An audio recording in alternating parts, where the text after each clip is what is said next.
setan dibelenggu. Nah, tapi kenapa kok masih banyak orang yang bertanya, kalau di bulan Ramadan kenapa masih banyak maksiat? Para ulama mengatakan ada 3 pendapat soal ini. Yang pertama, yang dibelenggu separuh setan, bukan semuanya. Yang kedua, ada hawa nafsu, murid setan. Yang ketiga, ada setan dari kalangan manusia. Kalau setan dari kalangan jin kuntilanak, kita bacakan ayat kursi, lari dia. Kalau jin dari kalangan manusia, kadang-kadang Yasin pun dia hafal.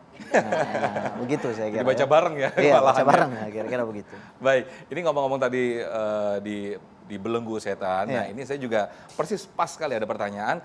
Ini ke Uwas mungkin ya. Jika seorang wanita muslimah berpuasa nih Uwas, namun pakaiannya tidak menutup aurat. Nah, bagaimana status puasanya menurut Islam? Silakan Uwas. Kam min sha'imin, rubba sha'imin. Berapa banyak orang puasa, laisa lahu min siyamihi. Tidak dapat pahala apa-apa dari puasanya, illal ju', hanya lapar saja. Rubba qa'imin. Berapa banyak orang yang qiyamul lail, tidak tidur malam, dari mulai tarawih sampai tahajud sampai witir, laisa lahu min qiyamihi, tidak dapat pahala apa-apa, illa sahar. Kecuali hanya bergadang malam, tidak tidur saja. Artinya secara fikih puasa sah, sholat sah, tapi pahalanya tidak ada, hampa, kosong. Hanya sekedar untuk menggugurkan kewajiban saja. Dia tidak perlu qadha di luar Ramadan, dia tidak perlu bayar fidyah karena puasa sudah terlaksana, tapi pahalanya hampa, kosong, tidak bisa dibawa bekal menghadap Allah. Kenapa? Karena melakukan perbuatan yang terlarang, yang dilarang Allah Subhanahu wa taala, tidak terkait dengan rukun syarat wajib puasa itu. Tapi pahalanya hilang. Sedangkan yang kita inginkan dari ibadah puasa ini adalah kewajibannya gugur, pahalanya sempurna, proses pembiasaan diri, dan semua ibadah ini jangan sampai kita terjebak pada ritual. Semua ibadah ini ada target tujuan yang mau dicapai. Nah, itu. Salat, inna sholata tanha 'anil fahsya wal munkar. Puasa, kutiba alaikumus syamu kama kutiba alal ladzina min qablikum la'allakum tattaqun. Haji, faman farada fihinnal hajja fala rafasa wala fusuqa wala jidala. Ketiga-tiga perbuatan ini jahat, jelek. Tapi kenapa Allah bedakan 3 disebut? Karena memang 3 kejahatan manusia. Yang pertama rafasa, kejahatan seksual. Yang kedua fusuqa, kejahatan non seksual. Yang ketiga jidala, lisannya. Ada orang yang lisannya lembut, tidak pakai sabu-sabu, tidak pakai narkoba, orangnya baik, tapi gatal. Seksual. Ada orang yang tidak gatal, orangnya sopan baik, tapi pelit, bakhil. Ada orang yang dermawan, tidak jahat seksual, tapi lisannya menyakiti hati. Maka ibadah ini ada target yang ingin dicapai.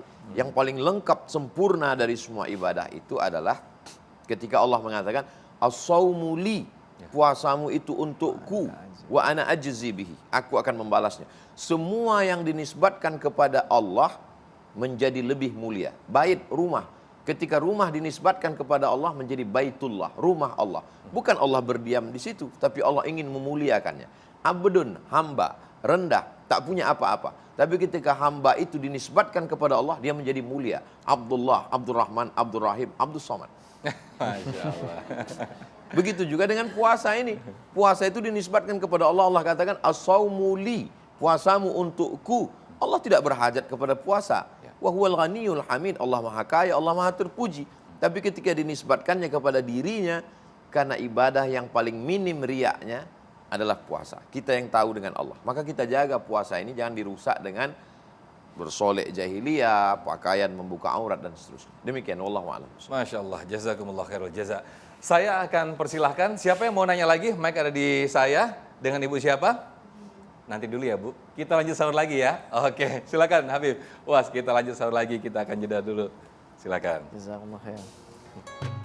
Dalam rangka berobat ketika kita berpuasa ini alasan medis mungkin ya, Bu ya.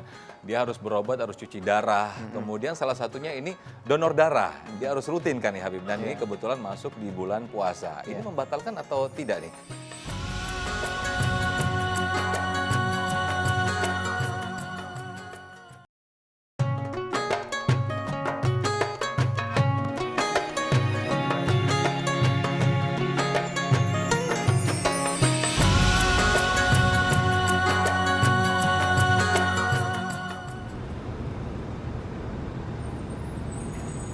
Baik, alhamdulillahirrahmanirrahim. Masya Allah, tabarakallah, kita masih di indahnya Ramadan. Masih ada satu segmen lagi, nampaknya ini animo masyarakat. Waduh, animo jamaah untuk mengajukan pertanyaan banyak sekali. Saya sudah janji tadi ke Ibu siapa. Silakan Ibu, boleh berdiri. Langsung diajukan pertanyaannya. Assalamualaikum warahmatullahi wabarakatuh. Waalaikumsalam warahmatullahi wabarakatuh. Nama saya Ibu Dini dari Majelis Taklim Al-Mawadah, Ujung Menteng, Cakung, Jakarta Timur. Ustadz, pada minggu keempat puasa, biasanya sudah menjelang Ramadan, kita pulang kampung. Pulang kampung biasanya dalam perjalanan yang panjang. Nah, apakah boleh dalam perjalanan yang panjang itu katanya boleh tidak puasa karena termasuk musafir? Ya. Seperti itu.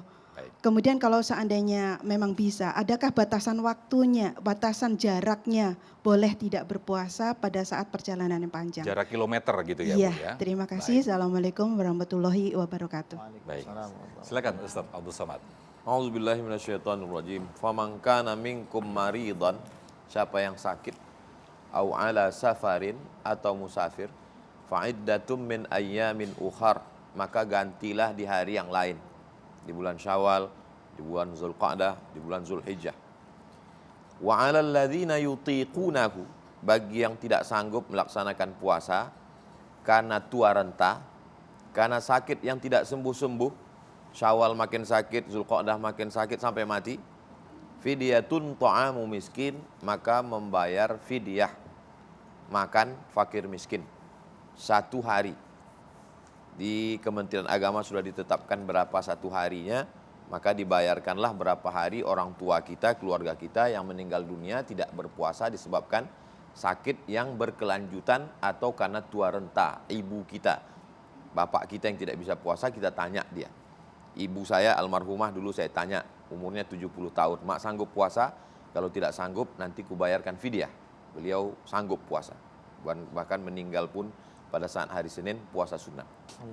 Imam Zakaria Al-Ansari dikutip oleh Syekh Atiyah Saqar, Mufti Al-Azhar, mengatakan orang yang mengqadha puasanya di bulan Syawal 6 hari, maka dia otomatis mendapatkan pahala puasa sunat Syawal. Jadi ibu yang ketika tidak bisa puasa karena musafir pulang kampung, lalu dia qadha di bulan Syawal 6 hari, maka otomatis qadhanya lunas dan dapat pahala puasa